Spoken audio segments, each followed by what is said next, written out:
Ndewonu ndị ọma na-ege ntị, anyị ka nọ n'asụsụ Igbo. Anyị abịala na agba nke abụọ ịmata gịnị etu esi amata akara ụdaolu a ga-akanye n'okwu.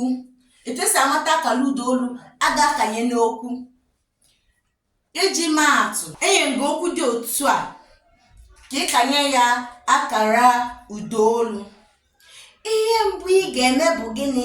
Ịkpọpụta okwu a n'ime onwe gị, kpọọ ya n'ime, ekwupụta na ekwupụta, kpọọ ya n'ime, ịkpọọ ya n'ime. Mgbe ahụ ị ga-esi na ya wee chọpụta gịnị akara ị ga-akanye na ya site n'akara anyị nwere mi, do, re. Ị ga-esi na ya mee gịnị mara akara ị ga-akanye na ya.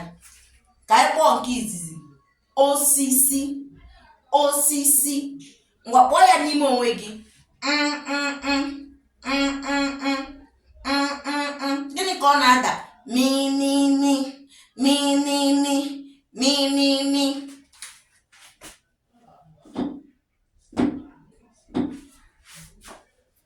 Ọkwa ị nwetara ya? Mi, mi, mi. Anyị ga-akpọ nke abụọ. Akwa, akwa. Gịnị ka ọ na-ada?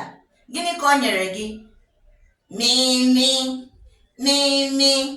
Otu a ka ị ga-esi mee gịnị wee mara ka esi akanye akara ụdaolu n'okwu. Anyị ga-akpọ nke atọ. Nke atọ bụ akwa, akwa, ebe a na-edina ala. Akwa, akwa. Ka anyị kpọzie ya n'ime onwe anyị. Gịnị ka ọ nyere gị? Dodo, dodo, dodo. Ya bụ ụdara, ụdara. Nke ikpeazụ, eze, eze. Ngwa kpọọ ya n'ime onwe gị. Mi, re, mi, re, mi, re. Hụrụ ya? Otu a ka esi eme gịnị? Amara ka esi akanye akara ụdaolu. Ọ bụrụ na ị nwere nwata akwụkwọ ọbụla si ọ na-akụziere ya, ọ ga-aghọta ya. Ka ọ dịkwa oge ọzọ, gbaa mbọ sonyela anyị na Igbo Language Kasie. Ndewonu.